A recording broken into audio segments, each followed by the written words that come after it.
Henry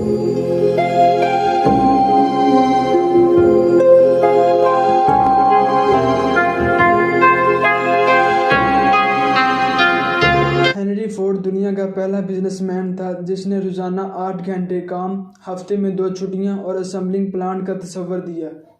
Ford company سے پہلے مزدور غلام ہوتے تھے۔ یہ ہفتے میں 7 دن 15 گھنٹے کام کرتے تھے اور چھٹی کا کوئی تصور نہیں ہوتا تھا۔ کارخانوں میں سارا کام بھی ہاتھ سے ہوتا تھا۔ ہنری فورڈ نے کنویئر بیلٹ بنائی اور ملازم بیلٹ کے دونوں اطراف کھڑے ہو کر پرزے جوڑنے لگے۔ یوں کام بھی آسان ہو گیا اور پروڈکٹیوٹی بھی بڑھ گئی۔ چنانچہ ہم کہہ سکتے ہیں ہنری فورڈ جدید بزنس اور جدید صنعتوں کا بانی تھا۔ وہ اپنی ملازمین کو مارکیٹ میں سب سے زیادہ معاوضہ بھی دیتا تھا۔ ایک بار ایک صحافی آیا اور اس نے ہنری فورڈ سے پوچھا، آپ سب سے زیادہ معاوضہ کس کو دیتے ہیں؟ فورڈ مسکرایا، اپنا کوٹ اور ہیٹ اٹھایا اور صحافی کو اپنے پروڈکشن روم میں لے گیا۔ ہر طرف کام ہو رہا تھا، لوگ دوڑ رہے تھے، گھنٹیاں بج رہی تھیں اور لفٹیں چل رہی تھیں۔ ہر طرف افراتفری تھی اور اس افراتفری میں ایک کیبن تھا اور اس کیبن میں ایک شخص میز پر ٹانگیں رکھ کر کرسی پر لیٹا تھا۔ اس نے منہ پر ہیٹ رکھا ہوا تھا۔ ہنری فورڈ نے دروازہ بجایا۔ کرسی پر لیٹے شخص نے ہیٹ کے نیچے سے دیکھا اور تھکی آواز میں بولا، hello Henry, are you okay? Ford نے مسکرا کر ہاں میں سر ہلایا، دروازہ بند کیا اور باہر نکل گیا۔ صحافی حیرت سے یہ سارا منظر دیکھتا رہا۔ فورڈ نے ہنس کر کہا، یہ شخص میری کمپنی میں سب سے زیادہ معاوضہ لیتا ہے۔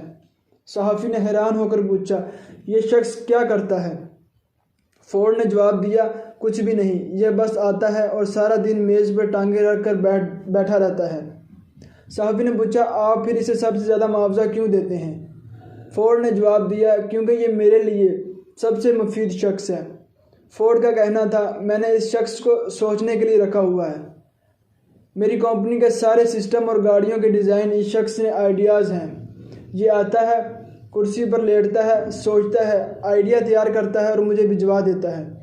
میں اس پر کام کرتا ہوں اور کروڑوں ڈالر کماتا ہوں۔ ہنری فورڈ نے کہا، دنیا میں سب سے زیادہ قیمتی چیز آئیڈیاز ہوتے ہیں اور آئیڈیاز کے لیے آپ کو فری ٹائم چاہیے ہوتا ہے، مکمل سکون، ہر قسم کی بک بک سے آزادی۔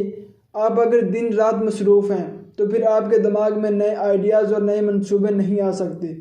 چنانچہ میں نے ایک سمجھدار شخص کو صرف سوچنے کے لیے رکھا ہوا ہے۔ میں نے اسے معاشی آزادی بھی دے رکھی ہے تاکہ یہ روز مجھے کوئی نہ کوئی نیا آئیڈیا دے سکے۔ صحافی تالی بجانے پر مجبور ہو گیا۔ آپ بھی اگر ہنری فورڈ کی وژڈم سمجھنے کی کوشش کریں گے تو آپ بھی بے اختیار تالی بجائیں گے۔ انسان اگر مزدور یا کاریگر ہے تو پھر یہ سارا دن کام کرتا ہے، لیکن یہ جوں اوپر جاتا رہتا ہے، اس کی فرصت میں اضافہ ہوتا چلا جاتا ہے، یہاں تک کہ بڑی انڈسٹریز اور نئے شعبوں کے موجد پورا سال گھر سے باہر قدم نہیں رکھتے۔ ہمارے دور میں صدر رونالڈ ریگن اور مارگریٹ تھیچر 2 کامیاب ترین لیڈر گزرے ہیں۔ تھیچر نے برطانیہ کا پورا معاشی فلسفہ بدل دیا، آئرلینڈ کا ایشو بھی سولو کر دیا۔ یہ 11 سال وزیر اعظم رہی اور آئرن لیڈی کہلائی۔ رونالڈ ریگن نے افغانستان کی جنگ لڑی اور سوویت یونین کے ٹکڑے کر دیے۔ لیکن آپ یہ جان کر حیران ہوں گے، یہ دونوں تاریخ کے فارغ ترین حکمران بھی تھے۔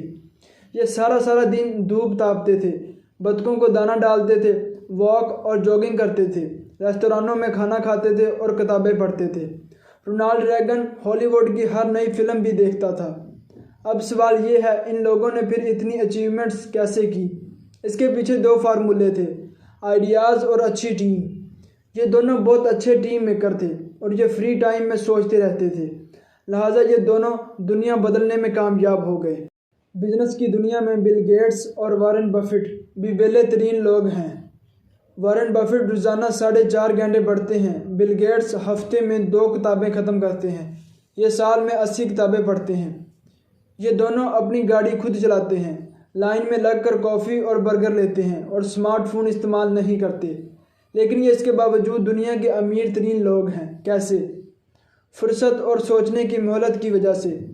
آپ یقین کریں، ہم جب تک ذہنی طور پر فری نہیں ہوتے، ہمارا دماغ اس وقت تک بڑے آئیڈیاز پر کام نہیں کرتا۔ ہم اس وقت تک پاکستان جیسے تصور تخلیق نہیں کر سکتے۔ چنانچہ آپ اگر دنیا میں کوئی بڑا کام کرنا چاہتے ہیں تو پھر آپ کو اپنے آپ کو فری رکھنا ہوگا۔ آپ اگر خود کو چھوٹے چھوٹے کاموں میں الجھائے رکھیں گے تو پھر آپ سوچ نہیں سکیں گے، آپ پھر زندگی میں کوئی بڑا کام نہیں کر سکیں گے۔